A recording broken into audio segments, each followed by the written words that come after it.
पूछो।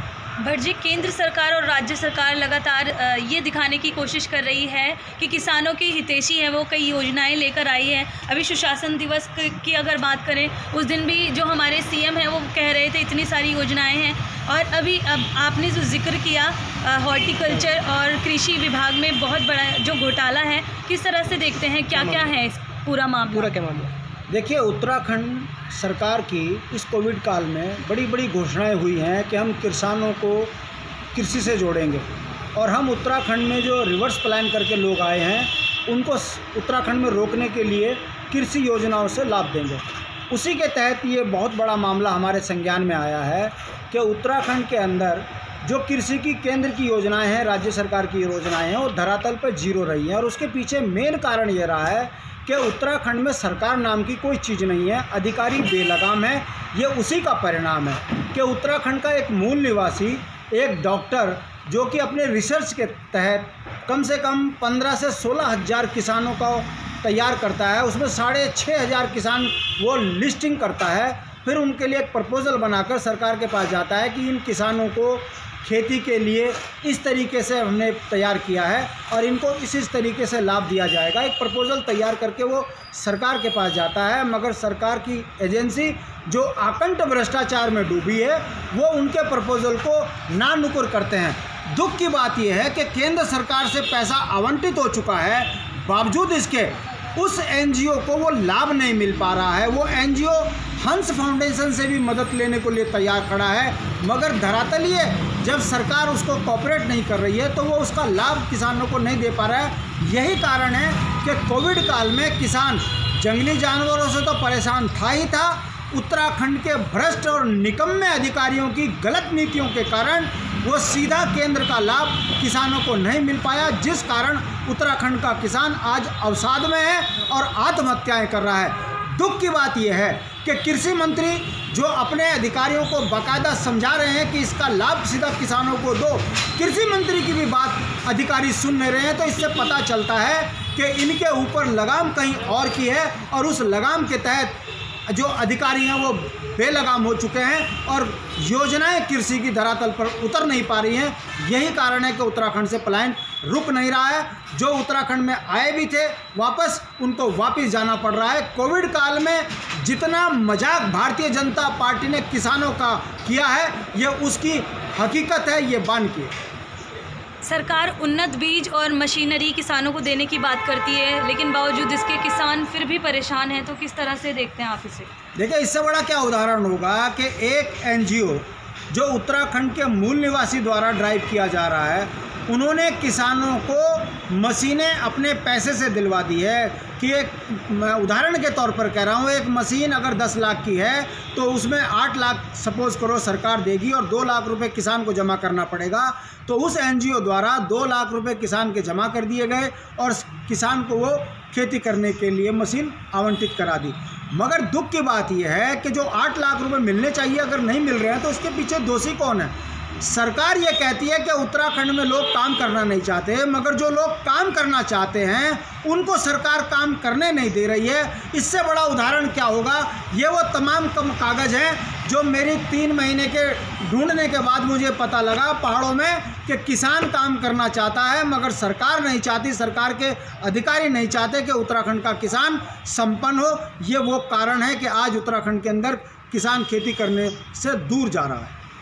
क्या आपने कृषि मंत्री या किसी भी तरह से इनको इस मामले की सूचना देनी चाहिए? देखिए, कृषि मंत्री से संपर्क करने का मेरा कोई उद्देश्य नहीं है। देखिए, वो उसको लाचार करना मेरा काम नहीं है। कृषि मंत्री को पता है, कृषि मंत्री को पता है कि उत्तराखंड के अंदर इस योजना में केंद्र सरकार से पैसा आवंटित हो चुका है और धरातल पे किसानों को बंटना है। कृषि मंत्री के स्वयं गजा में, चाका में जो है कई किसान इसका लाभ लेने के लिए अभी वंचित हैं। देखना तो कृषि मंत्री को है कि जब आप अपने किसानों को लाभ नहीं दे पा रहे हैं तो आप इस सरकार में क्यों बने हुए हैं? या तो सत्ता छोड़िए वरना किसानों को लाभ दीजिए, वरना आने वाले समय में आपको जनता घेरेगी। आपकी इन्हीं योजनाओं में किसान आपको बख्शेंगे नहीं। आने वाला समय देखते रहिए। किसानों को जागरूक करने के लिए यूकेडी और आगे क्या कदम उठाएगी? भाई, उत्तराखंड क्रांति दल का काम है जनहित के मुद्दों को जनता तक लेके आना, सरकार को आईना दिखाना।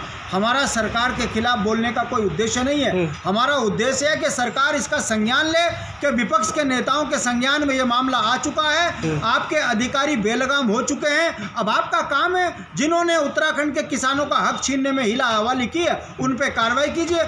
छात्रवृत्ति घोटाला हो जाता है, मुख्यमंत्री चुप हो जाते हैं। उत्तराखंड में भर्ती घोटाला हो जाता है, मुख्यमंत्री चुप रहते हैं। उत्तराखंड के अंदर जो आपका श्रम विभाग में घोटाला हो जाता है, मुख्यमंत्री चुप रहते हैं। और भाई कितने घोटालों में मुख्यमंत्री चुप रहेंगे? जवाब तो देना पड़ेगा ना।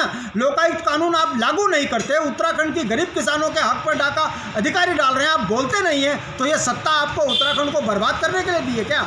ये चीज़ जनता के बीच में हम रख रहे हैं। क्षेत्रीय नेता हैं, हमारा काम है जनता के आगे बात को रखना, तय तो आने वाले समय में जनता को करना पड़ेगा। प्रशासन अगर नहीं सुनता है, इस मामले को संज्ञान में नहीं लेता है, तो अगला कदम क्या होगा?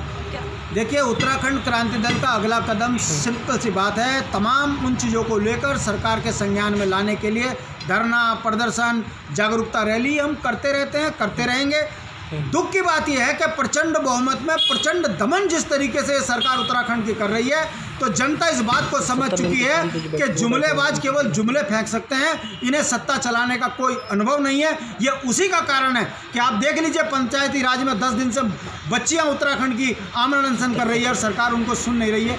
ये बताते हैं कि आज चुनाव के टाइम पे फिर ये हिंदू मुस्लिम करके उत्तराखंड की जनता को लूटने का जो है बनाए हुए हैं मन। अब जनता इस बात को समझ रही है कि उत्तराखंड राज्य को बर्बाद करने वाले भाजपा कांग्रेस अब नहीं चलेंगे, क्षेत्रीय दल आगे बढ़ेंगे और जिस दिन हमारी सत्ता बनेगी सबसे पहले बेईमानों पर कार्रवाई होगी, तय मान के चलेंगे। भट्ट जी, आपने बताया आप 3 महीने से रिसर्च कर रहे हैं, इस मामले की छानबीन कर रहे हैं, कुछ किसानों के हस्ताक्षर अभियान चलाया आपने, तो कितने किसान हैं ऐसे जिन्होंने आपको अपने डॉक्यूमेंट्स दिए हस्ताक्षर करके? कितने किसान? देखिए, 6,500 किसान हैं और अल्मोड़ा, चंपावत, टिहरी, अभी तो मात्र 4 जनपदों के हमारे पास, पिथौरागढ़ की 4 जनपदों के किसानों का डाटा मेरे पास है। यदि मैं इसकी और तय में जाऊंगा तो लगा लीजिए 13 जनपद के अंदर 95 बोलो 110 से ज़्यादा तहसीलें हैं। यदि यहाँ के किसानों की हकीकत ज़मीन पर आ गई तो उत्तराखंड के अंदर किसानी घोटाले को लेकर बहुत बड़ा भूचाल खड़ा हो जाएगा।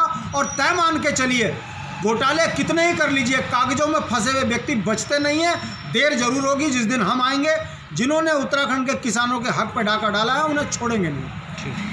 आपने बोला पिछले 20 सालों से बीजेपी और कांग्रेस आई, लेकिन हमारे पास इतने संसाधन है उत्तराखंड में, कृषि के क्षेत्र में हो या किसी भी हॉर्टिकल्चर के क्षेत्र में, लेकिन बावजूद इसके जो है संसाधनों के सही तरीके से उपयोग नहीं हो पाता है।